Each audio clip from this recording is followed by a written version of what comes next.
guys, I don't think I've done an update on the perennial garden this year.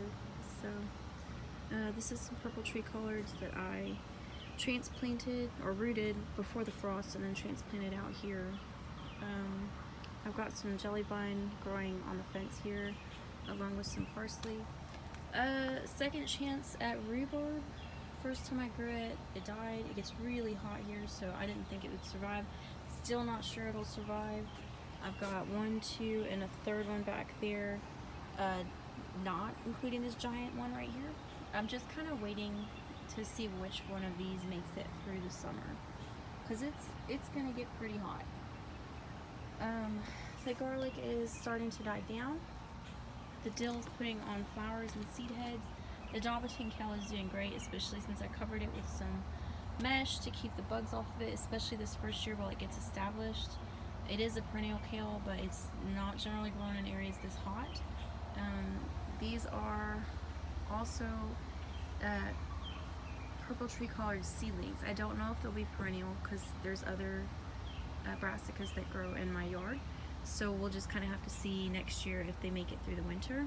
There is an old Murata Yacone back there that I really didn't think was going to make it, and I forgot I'd planted a while ago. That's some three-cornered leek, which is invasive in Europe, but around here it's really rare to see, and it wouldn't be one of my videos if the train didn't come through. So every part of it's edible and it tastes like garlic, so it's a good herb to have. Here you'll see my, let me just wait. This is my Okinawan spinach. It really isn't growing, but it's not dying either. I think it's not getting enough sun. White sage, I can smell it from here without even brushing against it. I love that smell. This and this are actual rooted cuttings of purple tree collards that I put back, but they're not anywhere near as vigorous as these seedlings. So again, maybe the seedlings are annual and that's why they're so vigorous. These are cloned cuttings, so I know that they'll be true to form and perennial. The asparagus is tall, and the dill is taller right now, which is not a bad thing. I've definitely been eating beans off of my scarlet runner bean, and that was like a mix of colors in the scarlet runner bean seeds that I planted. I've got 2 grapevines growing, and I keep having problems with the ants forming aphids on it. I have tried sprays and dust. I've cut the tip off. It's just not working this year. These ants are determined. Down here I have some New Guinea arrowroot, which grows in shade, makes a sweet corn-like tasting tuber. Chilean guava that I'm really hoping makes it here in this kind of shaded spot. It does get sun in the midday, but that's about it. About 2 o'clock, everything from here over gets shaded because there is a massive oak. It wasn't that massive when I moved here, but I transplanted some sunflowers. They seem to be doing well. That is some oysterweed, purple sage, perennial rocket,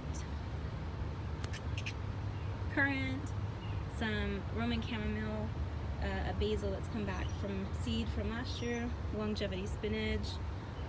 That is, I finally put a name on it. That is a Chang Shu.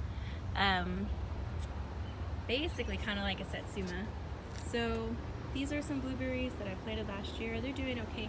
Since I pulled out the potato onions, they look a little sparse right here, just sitting here on their own, but I'm pretty happy. The dewberries are actually growing. I don't know if you can see them, but they're kind of growing up the fence now.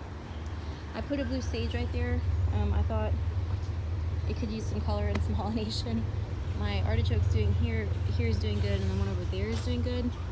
I can't wait for that. I finished it a flower. It's this beautiful like red on the outside, white puff in the middle. These are purple winged peas. I'm probably gonna put that one over on the fence just to kind of give it some guidance. I do have some shallots growing. There's been a lot of rain, so a lot of stuff's gotten too much water. This still is awesome. Very happy about that. Salad burnets, some St. John's wort, chives.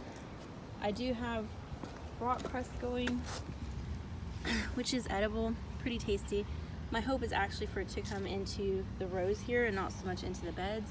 But if you've ever grown it, you know it's pretty, it's determined, it'll go where it wants. California poppy is growing pretty well.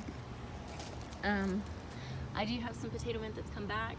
I'm hoping, because I planted little potato mint tubers, that come midsummer they'll put out some greens along the fence. The sculpit has gone to flower. It's really a quite beautiful flower if you've never seen it. The greens are edible early in the season, and other than that, it's just really nice to look at. Bay laurel's putting on very slow but new growth. I'm gonna need to trim the scarlet runner bean again. Look at these beans.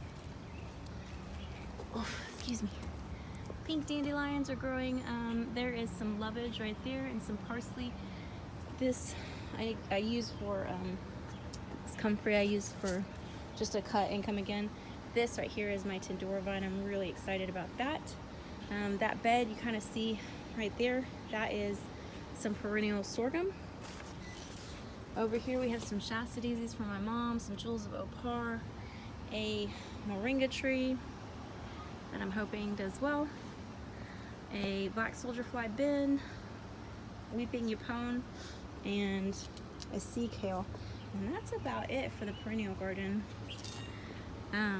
This used to be this is my first vegetable garden actually when I first got here, and then I turned it into a perennial edible garden. So that's it for this year so far. This is just about the second week of June 2021.